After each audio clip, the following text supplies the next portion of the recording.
Bien, minuto literario. ¿Tienen 5 minutos? ¿Me regalan 5 minutos? ¿Se regalan 5 minutos que van a ser únicos e inigualables en su vida? Es decir, van a tener unas características definitorias que no las van a encontrar en ningún otro lugar, en ningún otro momento de sus benditas vidas. Bien, vamos a hablar, ustedes saben, no lo saben, claramente no saben, yo se los cuento. Voy a poner así, esperen. Así después se ve más grande.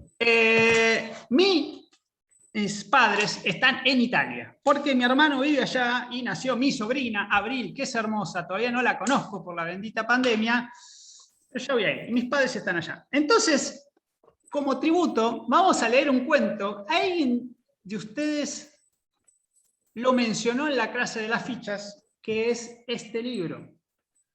Corazón. Fui yo. Fui yo. Ani, te digo, Ani, ¿quién va a ser? Nuestra literata. Bien. Les cuento 2 palabras para que entendamos.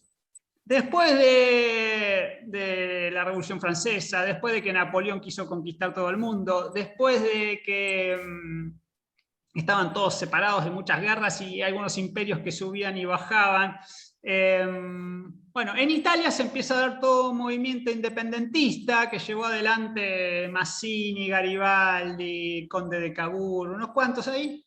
Y las fechas claves son 1861, 1871. En esos años se libraron batallas independentistas, tratando de reunificar a Italia del Imperio Austrohúngaro, etcétera, del sobrino de Napoleón, bueno, igual que nos pasó a nosotros, ellos hicieron todo eso y en 1871 logran la bendita unificación que se llamó allí el Risorgimento, ¿sí? Un nuevo país nació en Italia, estoy leyendo, la península itálica estaba dividida desde la caída del Imperio Romano de Occidente, ¿sí? 14 siglos atrás, y esta unificación llevó muchas batallas, etcétera, etcétera. Lo que vamos a hacer ahora es leer un cuento de este libro. Dice, Edmondo de Amicis nació en Oneglia en 1846 y murió en Bordighera en 1908. Ejerció la carrera militar hasta que el éxito de su primer libro le indujo a dedicarse a la literatura. Fue un viajero incansable, se adhirió al movimiento socialista.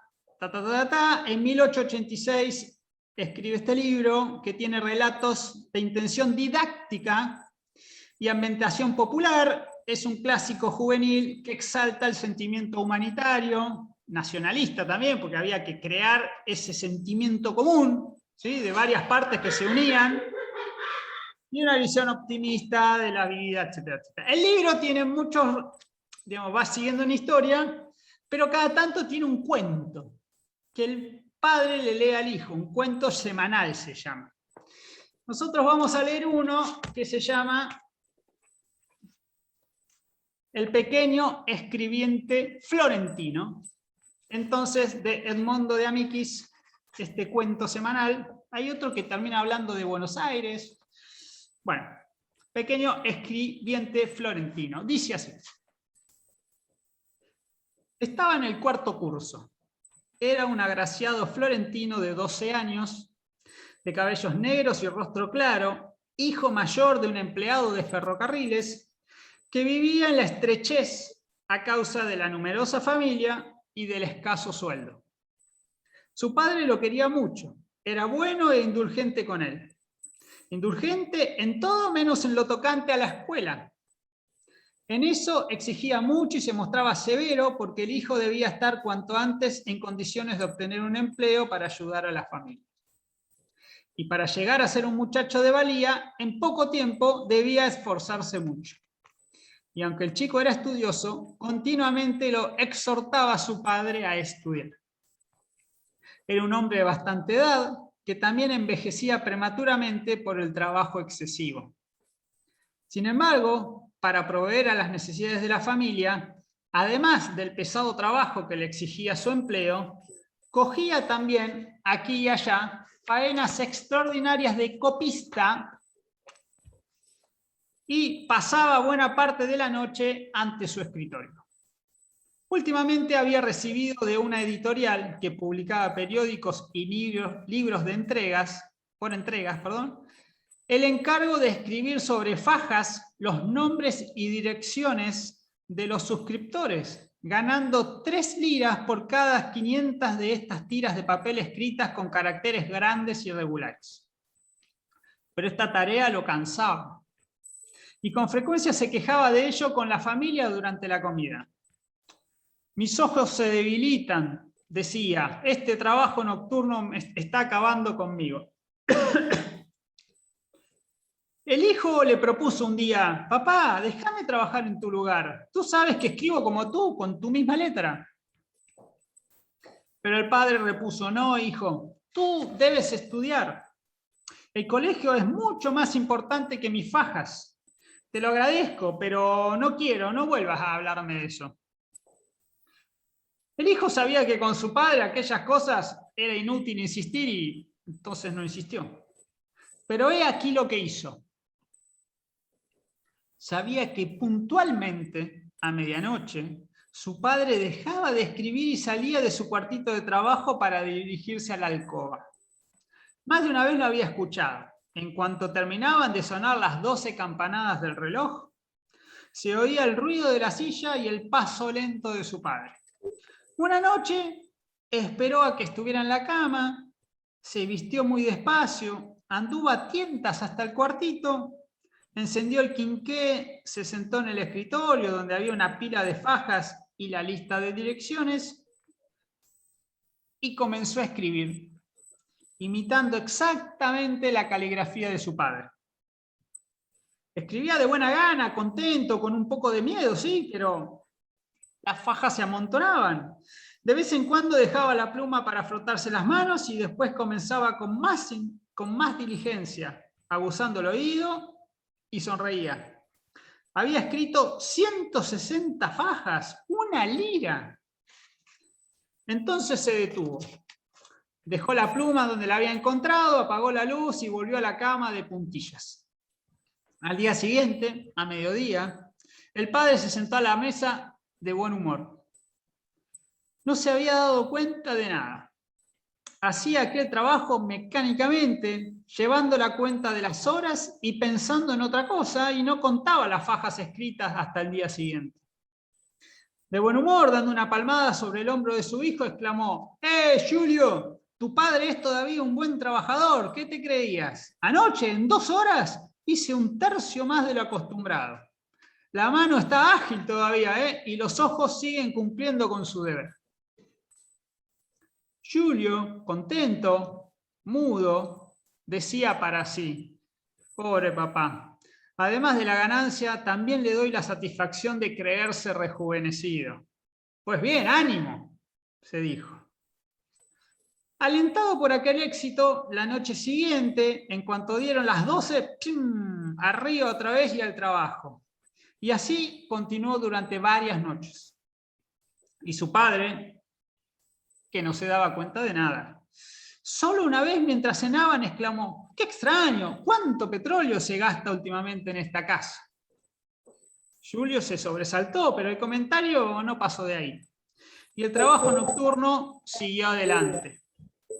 Solo que, al tratando de ese modo el sueño de cada noche, Julio no reposaba lo suficiente. A la mañana se levantaba cansado y por la tarde, cuando hacía los deberes de la escuela, a duras penas mantenía los ojos abiertos.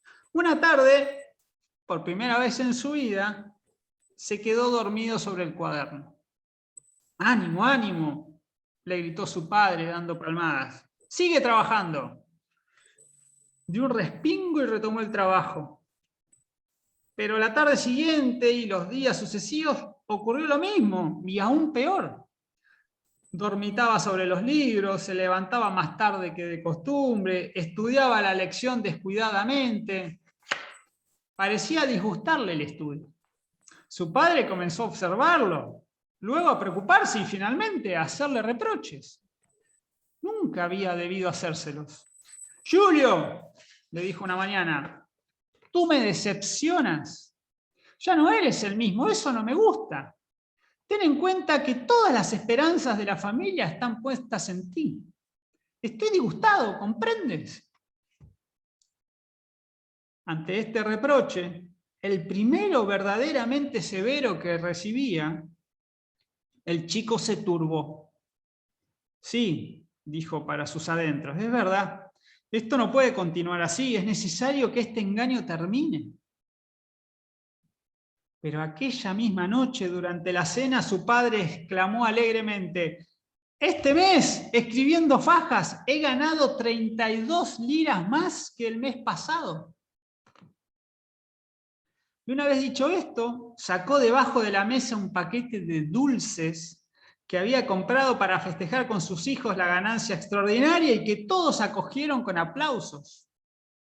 Entonces Julio recobró el ánimo y se dijo en el fondo de su corazón, no, pobre papá, no dejaré de engañarte. Haré los más grandes esfuerzos para estudiar durante el día, pero continuaré trabajando por las noches para ti y para los demás. El padre añadió, 32 liras más, estoy contento.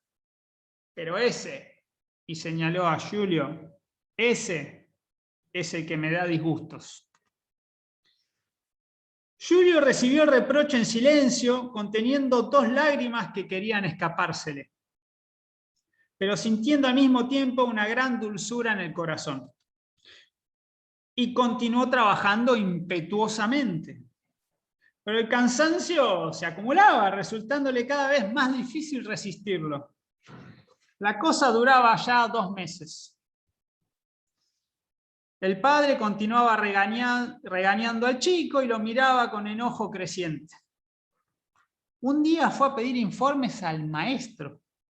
Y este le dijo, y sí, cumple porque es inteligente, pero ya no tiene el entusiasmo de antes. Dormita, bosteza, está distraído, hace redacciones cortas, se las quita de encima deprisa, con mala caligrafía. Y sí, podría rendir más, mucho más. Aquella noche, el padre llamó al muchacho y le dirigió las palabras más duras de cuantas había oído hasta entonces el hijo. Julio, ¿tú ves cómo trabajo? Que doy la vida por esta familia. Tú no me ayudas. No tienes corazón, ni para mí, ni para tus hermanos, ni para tu madre. No digas eso, papá, gritó el chico rompiendo a llorar y abrió la boca para confesar algo. Pero su padre lo interrumpió diciendo, tú conoces la situación de la familia, sabes que hay necesidad de buena voluntad y sacrificio por parte de todos. Yo mismo deberé redoblar mi trabajo. Este mes esperaba una gratificación de 100 liras en ferrocarriles y esta mañana he sabido que no me darán nada. Ante aquella noticia, Julio reprimió rápidamente la confesión que estaba a punto de brotarle del alma y se dijo resueltamente, no, papá, no te diré nada. Guardaré el secreto para poder trabajar para ti. Te compenso de otro modo la pena que te causo. En cuanto al colegio, estudiaré lo suficiente para aprobar. Lo que importa es ayudar a que te ganes la vida y aligerarte del trabajo que te mata. Y así sigue adelante. Fueron otros 2 meses de trabajo por la noche y de fatiga durante el día, de esfuerzos desesperados del niño y de amargos reproches del padre. Pero lo peor era que éste se mostraba cada vez más frío con el muchacho. Rara vez le hablaba como si fuese un hijo desnaturalizado, del cual ya no podía esperar y casi esquivaba el encuentro con su mirada. Julio se daba cuenta y sufría por eso, y cuando su padre le volvía la espalda, le mandaba un beso furtivamente delante de la cara con un sentimiento de ternura piadosa y triste. Entre el dolor y la fatiga, adelgazaba y perdía el color, y se veía obligado cada vez más a desatender sus estudios. Comprendía que en algún momento debía terminar con aquello y todas las tardes se decía, esta noche no me levantaré. Pero cuando daban las 12, en el momento en que habría debido reafirmarse vigorosamente en su propósito, sentía un remordimiento. Le parecía que permaneciendo en la cama faltaba un deber, que robaba una lira a su padre y a su familia. Y se levantaba nomás pensando que una noche cualquiera su padre se despertaría y lo sorprendería, o quizás se daría cuenta del engaño por casualidad, contando 2 veces las fajas. Entonces todo habría terminado naturalmente, sin un acto de voluntad, para el que no se sentía con el valor necesario, y así continuaba. Pero una noche, cenando, el padre pronunció una palabra que fue decisiva para él. Su madre lo miró y pareciéndole verlo un poco más consumido y pálido que de costumbre, le dijo: Julio, tú estás enfermo. Y luego, volviéndose al padre, añadió ansiosamente: Julio está enfermo, mira qué pálido está, hijo mío, ¿qué te pasa? El padre le dirigió una breve mirada de soslayo y dijo: cuando uno tiene mala la conciencia, también enferma de salud. Él no estaba así cuando era un alumno estudioso y un hijo bondadoso. Pero él está enfermo, exclamó la madre. Ya no me importa, repuso el padre. Aquella palabra fue como una puñalada en el corazón del pobre chico. Ah, ya no le importaba. Su padre, que antes temblaba con solo oírlo hablar. Por lo tanto, ya no lo quería más. Ahora ya no cabía duda, había muerto en el corazón de su padre.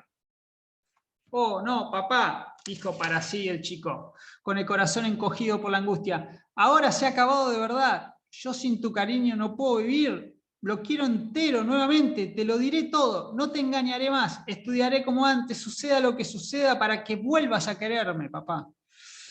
Esta vez estoy del todo seguro de mi decisión. A pesar de ello, aquella noche se levantó aún, más por la fuerza de la costumbre que por otra cosa. Y cuando estuvo levantado quiso ir a saludar, a volver a ver por unos minutos en la cama de la noche aquel cuartito donde secretamente había trabajado tanto, con el corazón lleno de satisfacción y de ternura. Cuando volvió a encontrarse ante el escritorio con el quinqué encendido, y vio aquellas fajas blancas en las cuales ya no escribía más esos nombres de ciudades y de personas que ya sabía de memoria, lo invadió una gran tristeza. Y con un gesto impetuoso cogió la pluma para recomenzar el trabajo habitual. Pero al extender la mano chocó con un libro y el libro cayó. Le dio un vuelco el corazón. Si su padre se despertaba.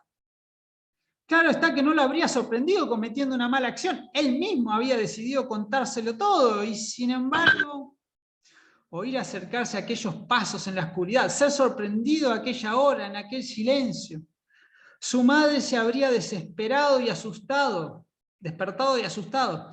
Y el pensar por primera vez que quizás su padre se sentiría humillado ante él al descubrirlo todo esto casi lo aterrorizaba. Aguzó el oído conteniendo la respiración. No oyó ningún ruido. Atendió a la cerradura de la puerta que tenía a sus espaldas. Nada, toda la casa dormía. Su padre no había oído. Se tranquilizó. Empezó a escribir. Y las fajas se amontonaban una tras otra. Oyó el paso acompasado de las guardias urbanas allá en la calle desierta. Luego el ruido de un carruaje que cesó de pronto. Luego, al cabo de un buen rato, el estrépito de una fila de carros que pasaba lentamente. Después, un silencio profundo, roto tal vez por el ladrido lejano de un perro. Y él escribía y escribía. Mientras tanto, su padre estaba detrás de él. Se había levantado cuando oyó caer el libro y se había quedado esperando el momento propicio.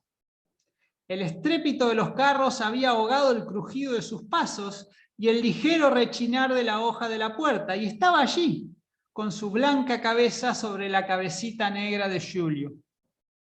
Había visto correr la pluma sobre las fajas y en un instante lo había adivinado todo, recordado todo, comprendido todo.